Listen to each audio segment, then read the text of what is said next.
Hey guys, welcome back to Paper Made Me Do It. This video is going to be a little journal with me. It is a double spread in my Hobonichi Cousin Avec, and I'm going in to create just kind of a messy border on both pages. This is being done with a Pilot Kuno fountain pen. It was part of the January stationery selection subscription box, and I had just received that box a day or so before doing the spread, so I tried to use as many products as I could from that new box, so you'll be seeing a lot of those in this video.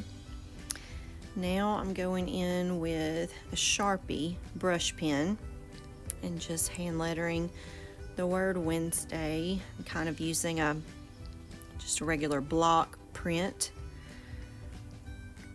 The Sharpie pens are kind of my go-to right now for hand lettering because they're really easy for me to control the pressure between the up and down strokes.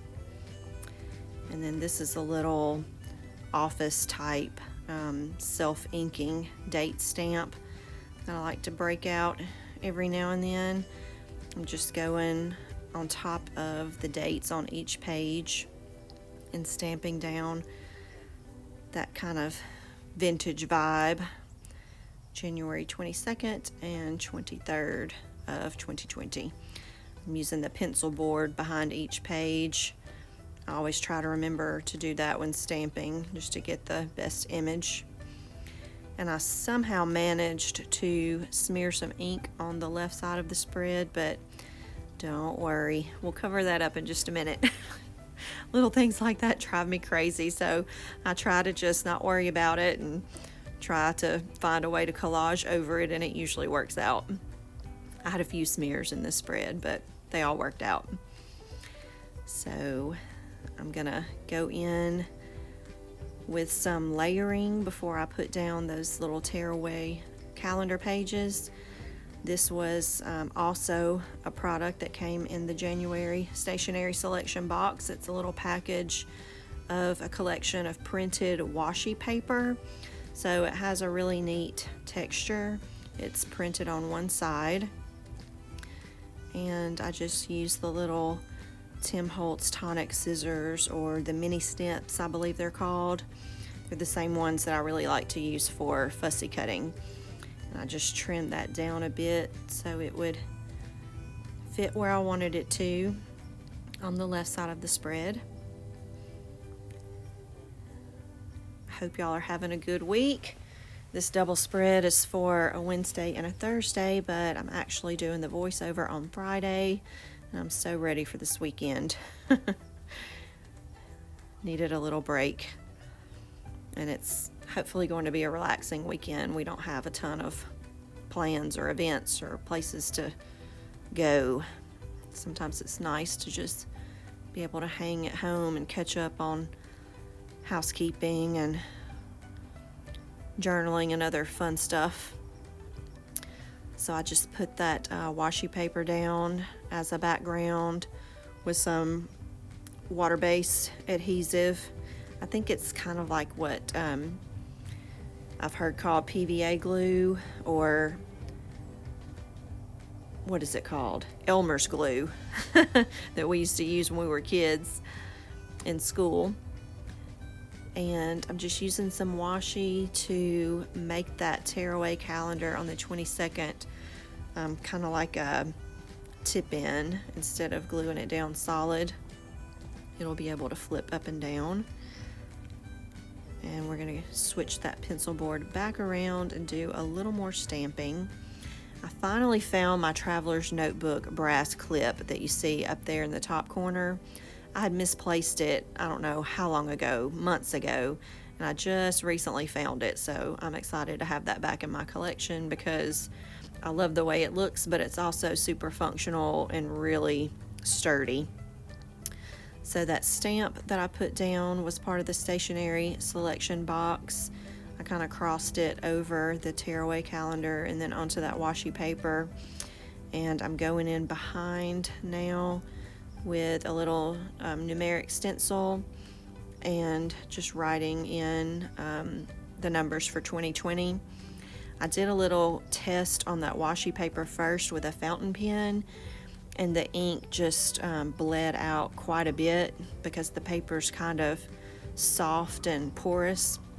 So the Hobonichi pen, which is a ballpoint, did not bleed. So that's what I ended up using to outline the stencil and then color it in.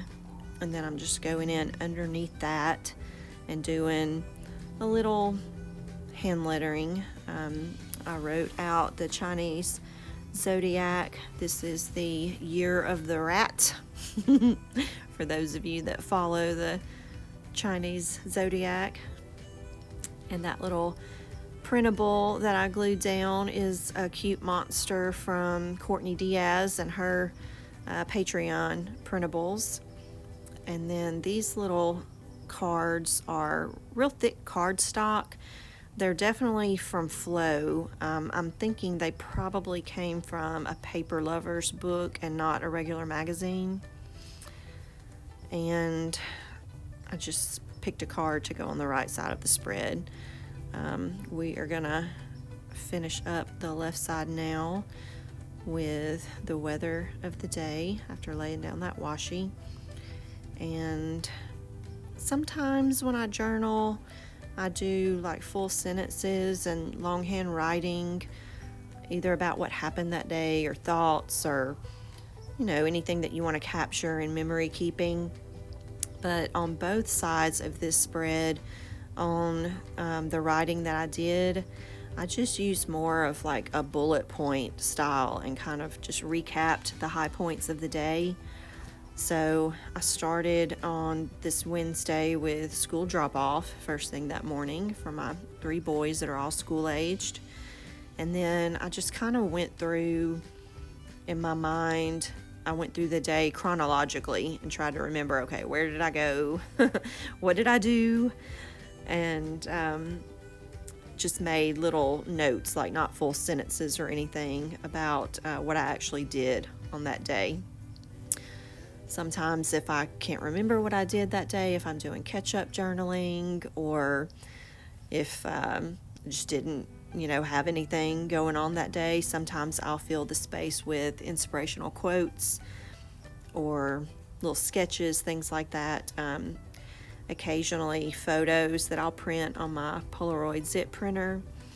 And that's really something that I need to do better about, because I have the bad habit of just forgetting about that Polaroid zip printer, and I need to keep it charged and keep it handy, because I haven't used, I don't know if I've used any photos yet this year, and we're already almost through the month of January.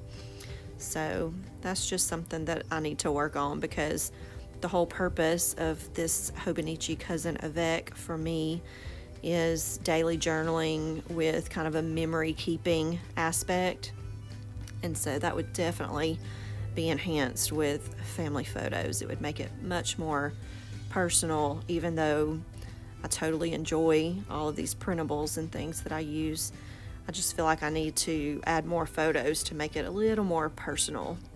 So that's just something I need to work on. Do y'all do that in your journals? Let me know how you feel your memory keeping journals. Do you use more personal photos and ephemera, or do you use a lot of just what you like aesthetically, like printables and stickers and such?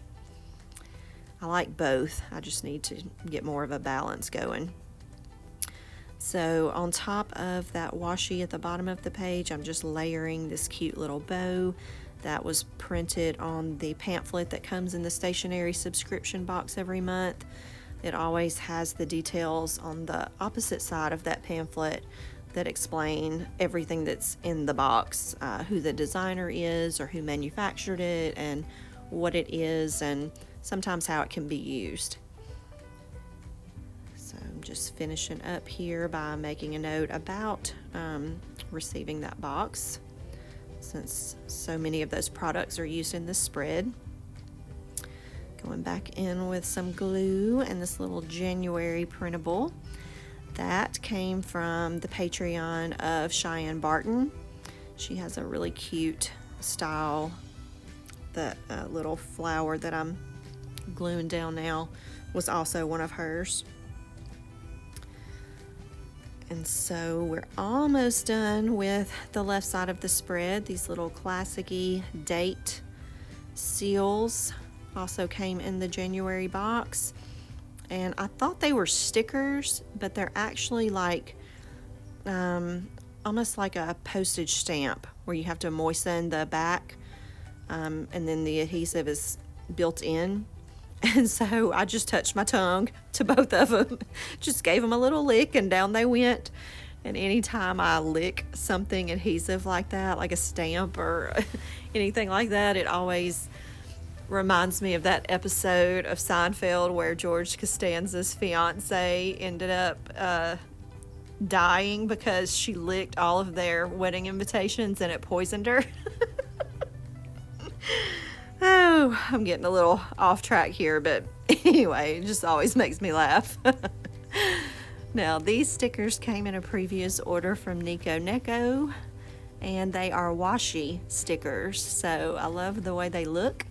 You have to be extra careful when you're laying them down though, because they are so thin. I've kind of made the mistake of letting them get a little twisted or wrinkled in some cases because they're so thin. You have to give a little extra care when you're laying them down. Now this was part of that little belly band that was wrapped around the set of washi paper, and I'm just using my little scissors to snip it out and use it as a little layering piece. That was the Tim Holtz tiny attacher that I stapled it down with. I'm just covering that little staple with a little strip of washi. Anytime that I use that with thin paper, I always try to reinforce the staple with some washi just so it doesn't tear off the staple. And then that is another Sharpie pen going in and hand lettering Thursday. And this little printable was part of the Cheyenne Barton Patreon, and that's not where I had initially planned to place it, but I dropped the dang thing and it had glue all over it. So that's just another example of how sometimes you have to be flexible when you're knocking these pages out. Things don't always go as planned, but you know, 99% of the time it can be fixed, and if not, just let it go and keep on keeping on. So I plopped it down a little to the left of where I intended and filled that gap on the right with a little snippet of that same washi paper. And then I'm going in with that new fountain pen to do the weather doodle for that day. I actually own another Kikuno fountain pen that I had bought years ago at the Kinokuniya store in New York. They're really affordable little pens and they're almost indestructible. So I was happy to see it in the box because I didn't know that a clear one existed. The one that I own is white in the body and the cap is like a light pink, but the body is opaque. And I've seen others in that same collection that have a white body but have like maybe a light blue cap and maybe a yellow. I think they're all pastel colors. But I didn't realize that they had a demonstrator model that's totally clear. So I like clear pens. Most people either love or hate the concept of a demonstrator fountain pen, but I think they're cute. So I did some more just bullet points of kind of what happened on Thursday, and then glued down another little monster from Courtney Diaz printables. And I'm using the business card that came in the stationery selection box as another tip-in. I don't know, sometimes I just do, you know, more writing if I have more on my mind. Other times I just kind of get in a mood where I just want to see the layers. I love seeing the texture on pages. So I did tip-ins on both sides of this spread and as much layering as I could. that is the little custom stamp that came in the stationery selection box for January, and I did not stamp off that time, so that is how bright and beautiful it looks when you do first generation stamping. And that is the other little image that comes on the pamphlet in the box. It's usually printed above the bow from the left side of the spread. I just glued half of it onto the bottom of that card for another layer. I'm finishing up some bullet points of what happened that day. The weather was crazy that day, as you could tell from the little icon. It was sunny for part of the day, then cloudy, then we had some storms and rain, and it finally cleared up again by the end of the day. Weather cannot make up its mind lately. I'm just laying down a little washi there, and that is the completed look for this spread. I'm happy with how it turned out. I hope you all are having fun in your journals, spending some time documenting your days.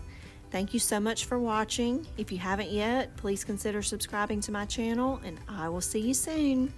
Bye, guys.